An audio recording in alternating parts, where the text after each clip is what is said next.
Jusqu'où peut aller un père pour devenir riche? Certains secrets ne dorment jamais, même quand on essaie de les enterrer. Dans un petit quartier de la ville vivait un couple marié depuis plusieurs années. Leur amour avait résisté au temps et aux difficultés.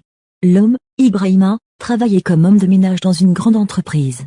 Sa femme, Aïssatou, s'occupait de la maison et se consacrait entièrement à leur fils unique, Malik, un garçon de 8 ans au sourire éclatant et au regard rempli d'innocence. Malik était la fierté et la lumière de leur vie. Mais la pauvreté pesait lourdement sur la famille. Chaque fin de mois était une épreuve, et Ibrahima avait honte de ne pas pouvoir offrir à son fils la vie qu'il méritait. Un jour, alors qu'il nettoyait le grand hall de l'entreprise, il fit la rencontre de Mamadou, un cadre riche et élégant. Voyant la misère dans les yeux d'Ibrahima, celui-ci l'approcha et lui proposa de changer sa vie. Il lui parla d'une fraternité, d'une voie secrète qui permettait de devenir riche, mais à une condition, accepter les règles et les sacrifices. Poussé par la curiosité et surtout par le désespoir, Ibrahima accepta de le suivre. Quelques jours plus tard, il fut conduit dans une vieille maison abandonnée, au cœur de la nuit. Dans la pièce plongée dans la pénombre, des hommes vêtus de capes noires l'attendaient. Des bougies rouges brûlaient autour d'un cercle tracé à la craie. Une odeur étrange emplissait l'air, presque métallique.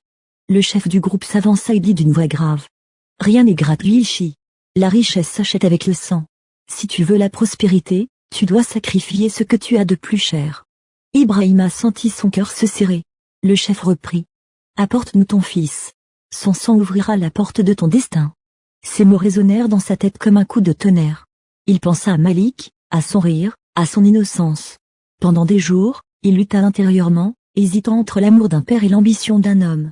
Mais chaque fois qu'il rentrait à la maison et voyait l'assiette vide de son fils, chaque fois qu'il croisait des voisins plus riches que lui, son cœur se durcissait un peu plus. Finalement, une nuit, il prit sa décision. Il dit à Malik qu'ils allaient rendre visite à un oncle. L'enfant, confiant, suivit son père sans se douter de rien. Dans la maison abandonnée, les chants lugubres résonnaient, et Malik, effrayé, demanda timidement. « Papa, pourquoi on est là ?» Mais Ibrahima détourna le regard. Quelques instants plus tard, les cris de l'enfant résonnèrent, puis s'éteignirent dans le silence. Son sang fut recueilli dans un calice, et Ibrahima, le cœur meurtri mais la tête pleine d'illusions, entra dans la fraternité. Dès le lendemain, sa vie bascula. De simple homme de ménage, il devint riche et influent. Il acheta une grande maison, des voitures, des bijoux pour sa femme. À Aïssatou, il raconta que leur fils avait été enlevé par des inconnus. Effondrée, elle chercha partout, supplia les autorités, mais aucune trace de Malik ne fut retrouvée. Son cœur se brisa, et elle sombra peu à peu dans une tristesse profonde. Ibrahima, lui, profitait de ses richesses.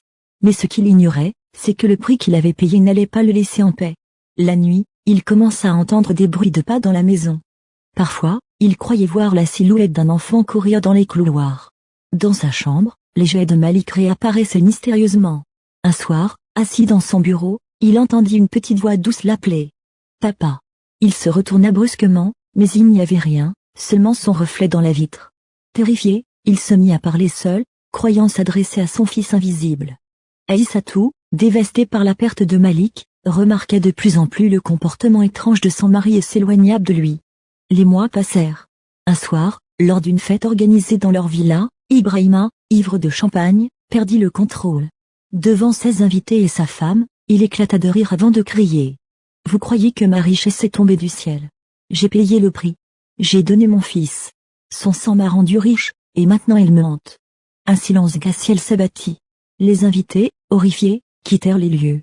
Aïssatou, en larmes, prit ses affaires et retourna vivre chez sa mère, incapable de supporter cette vérité. Ibrahima se remaria plus tard avec une autre femme, séduite par sa fortune. Mais le bonheur ne revint jamais. Chaque nuit, il voyait Malik assis au pied de son lit, le regard vide, les vêtements maculés de sang. Sa santé mentale se dégrada. Rongé par la culpabilité, il sombra dans la dépression, dans la folie. Ses crises devinrent incontrôlables, et il passait ses journées à parler au mur, persuadé que son fils était là.